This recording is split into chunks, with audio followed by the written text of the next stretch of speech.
Rui Antonio Shinzaki est un jeune homme qui vit seul dans un appartement exigu au Japon. Kickboxeur talentueux et entraîné, il a fréquenté des criminels dans son sombre passé. Maintenant, il s'est éloigné de cette vie. Il fait plein de petits boulots, notamment de l'aide à la livraison et à l'enlèvement de marchandises. Il n'a même pas de téléphone et mène une vie frugale. Un jour, il décroche un emploi de gardien de parking. Il a remplacé un vieil homme qui s'est enfui. Antonio commence son nouveau travail et s'assoupit, car il n'y a rien d'autre à faire que de regarder les voitures passer. Il est alors surpris par une jeune fille qui lui rend visite comme si elle le connaissait depuis toujours. Elle s'approche de lui et se met à parler avec enthousiasme. Il se rend compte qu'elle est aveugle et en déduit qu'il est le vieil homme qui est son ami. Elle ne se rend pas compte que le vieil homme est parti et continue de parler à Antonio. Antonio est trop surpris pour réagir, il est comme pétrifié. Elle lui tend une orange et un pain vapeur. Antonio les reçoit. Elle a apporté de la nourriture pour elle et aussi du pain pour lui. Elle lui a aussi apporté des boissons. Après quelques instants, elle remarque qu'il sent différemment et réalise que ce n'est pas son ami. Antonio marmonne que le vieil homme semble être parti. La jeune fille interroge Antonio sur le fait qu'il ait accepté la nourriture avec maladresse. Il rapporte tout tel qu'elle raconte comment le vieil homme et elle regardaient des émissions de télévision ensemble dans la cabane. Elle s'excuse pour la confusion et s'en va avec sa canne. Elle sent la pluie qui tombe à verse. Antonio le fait également remarquer et l'invite à entrer, puisqu'elle est coincée dehors de toute façon. Elle accepte l'offre, et il regarde son émission préférée. Antonio l'observe, attentive, en train d'écouter l'audio de l'émission télévisée avec beaucoup d'attention. Après l'émission de télé, elle lui donne le pain en signe de gratitude et lui rappelle d'arroser l'olivier de Bohême dont le vieil homme prenait soin. Antonio est d'accord. Sa visite continue de l'amuser. Plus tard, il prend une douche et se rend dans la pièce voisine où il loge. Il a nettoyé le bazar laissé par le vieil homme. Il mange le pain offert par la fille. Elle arrose l'olivier de Bohême. De retour chez elle, la jeune fille prépare un petit déjeuner composé de bacon, de pain et de salade. Elle vit seule et cuisine toute seule. Elle travaille dans un centre d'appel, où elle parle à des clients qui ont besoin d'aide. Elle gère même les clients les plus pénibles avec une telle élégance. Son collègue la console quand un client l'importune. Son patron est intrusif et la met souvent mal à l'aise. De peur de perdre son emploi, elle endure en silence. Antonio entre dans un club de kickboxing où il avait l'habitude de pratiquer ce sport. Il est venu s'excuser pour son comportement passé. Il a été renvoyé du club en raison de son implication dans des affaires criminelles. Jin, son entraîneur, est impatient de le voir, mais le propriétaire du club est toujours agacé et n'est pas prêt à accepter ses excuses. Jin essaie de convaincre Antonio de revenir au club, mais ce dernier hésite. Le propriétaire du club intervient alors et demande à Jin de porter ses gants et de remonter sur le ring. Mais Antonio s'excuse et précise qu'il est venu uniquement pour s'excuser et non pour réintégrer le club. Plus tard, il passe un appel de réconciliation à l'une des femmes dont il avait blessé le mari par le passé. Elle lui demande de ne plus appeler, car elle a déjà accepté ses excuses. De retour sur son lieu de travail, sur le parking, Antonio aperçoit la jeune aveugle qui passe. Il aimerait qu'elle entre. Il se sent mal à l'aise de l'inviter à entrer. Comme en réponse à ses prières silencieuses, elle passe le voir et lui demande si le vieil homme est revenu. Antonio lui rend sa boîte à déjeuner et la remercie pour le délicieux pain d'hier. Elle perçoit à nouveau le doux parfum des fleurs d'olivier de Bohême. Ils s'assoient ensemble pour regarder l'émission de télé. Pendant qu'ils regardent, une odeur nauséabonde la dérange. Elle lui demande de laisser les fenêtres ouvertes. Alors que la puanteur persiste, elle lui demande s'il transpire à cause de l'exercice physique. Gêné, il réalise que la mauvaise odeur provient de ses vieilles chaussures sales. Il se sent mal à l'aise. Elle explique que ses autres sens sont très développés. Elle raconte qu'elle peut comprendre une personne à son odeur et au son de sa voix. Elle lui demande de décrire l'apparence de l'héroïne de la série télévisée. Il prétend que l'héroïne porte les mêmes boucles d'oreilles qu'elle pour la divertir. Elle s'emballe, et il est ravi de voir à quel point cette insignifiante coïncidence la rend heureuse. Plus tard, il lui donne des pêches. Elle se présente comme Akari Kashiwagi. Il lui serre la main et elle remarque que ses mains sont calleuses à force de travailler. Ensuite, elle demande si elle peut revenir la semaine prochaine, et il accepte. De retour chez elle, elle mange des pêches en faisant la lessive. Le drain s'est bouché à cause d'un vêtement et les toilettes sont inondées. Alors qu'Akari essaie de se relever pour vérifier, elle glisse et se blesse à la jambe. Plus tard, dans le bureau du parking, Antonio attend anxieusement le bruit de la canne d'Akari frappant le sol. Finalement, Elle arrive, et la première chose qu'elle remarque, c'est l'odeur fraîche de ses chaussures neuves. Ils s'installent pour regarder leur émission comme d'habitude. Dans la série télévisée, l'héroïne parle de son amour pour le héros. Akari demande à Antonio si le héros est beau. Antonio trouve que le héros est certes beau, mais aussi un coureur de jupons. Akari demande avec malice à Antonio s'il est beau lui aussi, et lui ordonne de répondre honnêtement. Antonio ne sait pas quoi répondre. Akari plaisante en disant qu'il ne serait peut-être pas si beau s'il devait trop réfléchir à la question.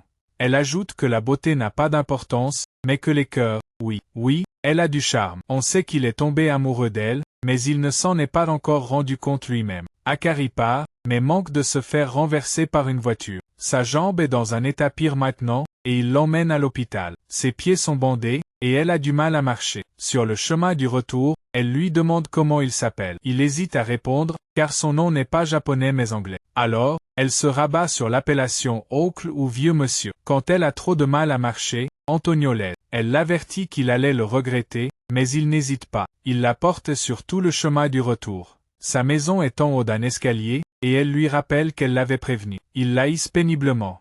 Travail de cœur.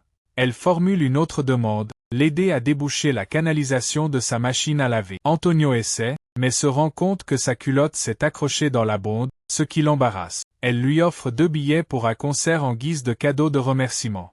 Elle lui demande d'aller au concert avec un ami. Antonio reste silencieux. Elle propose de l'accompagner, car elle se rend compte qu'il n'a pas d'amis. Akari se prépare pour le concert et s'habille élégamment, comme n'importe quelle autre fille. Elle devient excessivement préoccupée par son choix de tenue et se change à la toute dernière minute. Au concert, elle demande à Antonio de lui décrire les musiciens. Elle apprécie le concert de tout cœur, mais il se sent un peu mal à l'aise. Plus tard, ils vont dîner. Elle est folle de joie à l'idée d'aller dans un restaurant de grillades. Elle a toujours rêvé d'y aller. Elle a fait glisser un morceau de viande par accident et a taché sa chemise. Elle essaie de nettoyer ça. Elle parle de sa vie, de ses études de sculpture à la fac, et tout le tralala. Elle se souvient avec nostalgie de l'époque où elle venait dans ce même restaurant avec ses parents, il y a de nombreuses années, et n'aurait jamais imaginé que cela deviendrait un simple souvenir. Plus tard, il est incapable de répondre. Elle lui pose des questions sur sa vie en dehors du travail, et il répond qu'il fait des livraisons, en supposant toujours qu'il est un vieil homme. Elle plaisante sur le fait de savoir s'il est divorcé ou adultère, mais il se retranche dans le silence. Elle réalise qu'il n'a pas apprécié la blague. Il lui demande pourquoi connaître son passé l'aiderait. Akari répond qu'elle veut juste apprendre à mieux le connaître. Il répond de manière impolie, et elle décide de partir. Il la dépose, et elle s'excuse de l'avoir épuisée. Finalement, il lui révèle que son nom est Antonio. À sa grande surprise, il révèle qu'il n'a que 24 ans. Il ajoute qu'il est kickboxeur de formation mais qu'il a un passé criminel. Il lui dit qu'il n'est pas doué pour les discussions. Elle réagit calmement. Elle le remercie encore une fois et rentre. Le lendemain au travail, son patron la convoque dans son bureau. Il lui offre un cadeau d'anniversaire, qu'elle essaie de refuser. Elle mentionne qu'il lui avait déjà offert des billets de concert. Il insiste pour qu'elle accepte aussi ce cadeau et lui explique que c'est un collier. Il la relue, profitant de son handicap visuel, et essaie de la convaincre de sortir avec lui. Cependant, il est interrompu par un autre employé qui demande à Akari d'assister à un appel client important. Akari est soulagé et s'en va. Bientôt, ses entraîneurs viennent le voir et lui demandent de reprendre le kickboxing. Antonio refuse poliment, mais son entraîneur essaie de le convaincre. Son entraîneur lui raconte comment il a pensé qu'Antonio avait le potentiel pour devenir champion du monde dès leur première rencontre lors des tournois clandestins. Antonio révèle qu'il a été emprisonné pendant 3 ans. Il y a quelques années, il était le gangster d'une organisation dirigée par Tsukumo, un usurier impitoyable qui torturait, voire tuait, ses emprunteurs pour de l'argent. Antonio a fait le sale boulot pour son patron, torturant ceux qui ont trahi l'organisation, mais il a été arrêté puis emprisonné. Ses entraîneurs sont sous le choc d'apprendre cela. Antonio rend visite à l'orphelinat où il a grandi. La religieuse qui l'a élevé est heureuse de le voir. Elle lui demande s'il a arrêté de travailler avec les méchants. Il lui montre la cicatrice qu'il a à la main, résultat de l'effacement du tatouage de l'organisation criminelle. Elle est soulagée et lui demande de sourire davantage. Elle lui offre un nœud pour cheveux confectionné par les enfants de l'orphelinat et lui demande de l'offrir à quelqu'un qu'il apprécie. Il se souvient de son enfance là-bas, ayant grandi avec Tsukumo, qui l'obligeait à corriger les autres garçons. Tsukumo a fait croire à Antonio que les gentils sont des idiots faibles. Pendant ce temps, Akari rentre du travail et découvre que son patron l'attend chez elle. Il entre sans frapper, ignorant ses demandes de ne pas le faire. Il regarde autour de lui avec insistance et remarque qu'elle n'a même pas ouvert le cadeau qu'il lui avait offert. Il la pousse sur le canapé et lui force le collier autour du cou. Elle essaie de le repousser et le griffe. Il commence à la blesser. Elle attrape son réveil, mais il continue de la blesser. Antonio arrive à ce moment précis et passe le patron à tabac. Akari crie, suppliant Antonio d'arrêter, mais Antonio ne s'arrête qu'après lui avoir cassé un doigt en guise d'avertissement. Akari est bouleversée et demande à Antonio pourquoi il ne s'est pas arrêté quand elle le lui a demandé. Elle s'inquiète pour son travail.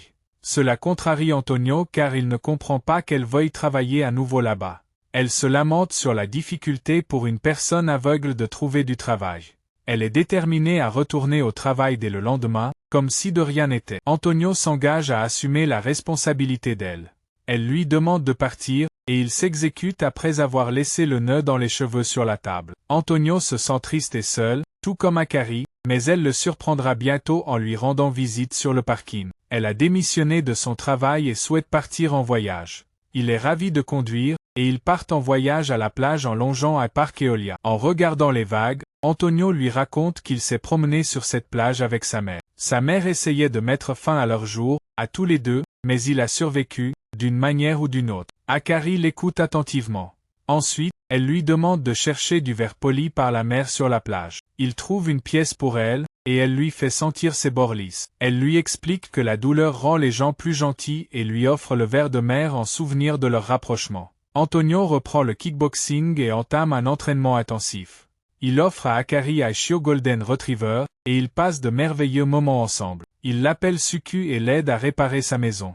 Il ouvre les fenêtres, et elle sent la lumière l'envahir tandis que ses mains se réchauffent. Elle veut voir son visage, alors elle le sent avec sa main, le touchant comme un sculpteur. Elle lui demande de la regarder dans les yeux.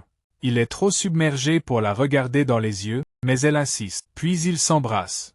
Antonio commence un tournoi de kickboxing avec succès et endure un entraînement intensif. Akari reprend avec passion la sculpture et la poterie. Après une longue période, ils vivent enfin ensemble avec leur chien, Suku. Akari fabrique de magnifiques mugs et cruches. Elle lit un livre sur le massage et s'entraîne sur Antonio. Elle sent la cicatrice du détatouage sur sa main et lui demande si c'était une brûlure. Il ment en disant que c'est une brûlure. Antonio lui dit qu'elle n'est pas obligée de devenir masseuse pour gagner sa vie. Il a décidé de gagner les tournois et de gagner de l'argent pour lui ouvrir un atelier de poterie. Elle est émue, et ils s'embrassent. Lors de la prochaine compétition de kickboxing, Antonio gagne de manière incroyable, mais il est loin de se douter que son ancien patron impitoyable et ami d'enfance, Tsukumo, l'attend de pied ferme. Tsukumo insulte l'entraîneur d'Antonio, mais Antonio demande à l'entraîneur de ne pas intervenir. Il précise qu'il ne veut rien avoir à faire avec Tsukumo, et ils s'en vont. Le lendemain, Akari emmène Antonio au cimetière où reposent ses parents. Il y a 4 ans, elle fêtait l'obtention de son permis de conduire avec ses parents. Ils s'éloignaient joyeusement en voiture quand elle a aperçu quelqu'un qui tombait d'un immeuble, en flammes. Elle a eu un choc et a perdu le contrôle de la voiture, qui a fait un tonneau et s'est retournée. Antonio est abasourdi en l'écoutant. C'est alors qu'il remarque la date de leur décès sur la pierre tombale de ses parents. C'était le jour où il torturait l'un des hommes qui avait trahi Tsukumo. L'homme l'a enflammé. Antonio réalise qu'il est la cause de l'accident de voiture d'Akari, qui a entraîné sa cécité et la mort de ses parents. Antonio est incapable d'accepter cette vérité bouleversante, et il est anéanti de réaliser qu'Akari se sent responsable de la mort de ses parents. Sa culpabilité ne fait que s'intensifier quand elle raconte comment les esprits de ses parents ont dû le trouver pour elle. Il essaie de soulager sa douleur en s'astreignant à un entraînement intensif. Un jour, Akari ressent une vive douleur dans les yeux. Pendant ce temps, Tsukumo essaie de persuader Antonio de participer à un match clandestin illégal pour gagner une grosse somme d'argent. Antonio refuse et rentre chez lui.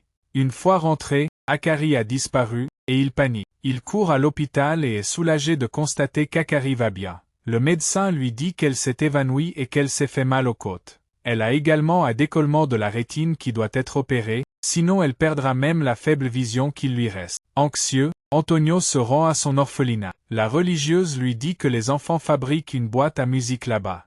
Elle lui demande de nommer sa chanson préférée pour lui en faire une, mais Antonio est uniquement préoccupé par la façon dont ses péchés passaient l'or. La nonne le rassure en lui disant qu'ils sont pardonnés. Il pense qu'il n'a pas encore expié ses fautes. Il pense qu'il attire l'adversité sur les personnes qui l'entourent. La nonne lui explique que le passé ne peut être changé, mais qu'il peut modifier son présent en aidant les personnes dans le besoin. Elle lui rappelle également qu'il doit se pardonner. Le lendemain, Antonio demande à Akari pourquoi elle n'a jamais parlé de l'opération nécessaire. Il propose de payer l'opération, mais elle lui explique qu'elle considère sa cécité comme la rédemption pour avoir causé la mort de ses parents dans l'accident. Il lui dit qu'elle ne doit surtout pas manquer de voir le visage de ses futurs enfants ou de son mari. Il réussit à la convaincre de subir l'opération. Quand ils rentrent chez eux, Antonio est choqué de voir le logo de l'organisation criminelle peint sur la porte d'Akari. Il se rend à Tsukumo car il veut qu'Akari soit en sécurité et ment en disant qu'ils ont rompu. Tsukumo propose de le libérer s'il remporte l'ultime match. Tsukumo lui verse une avance conséquente.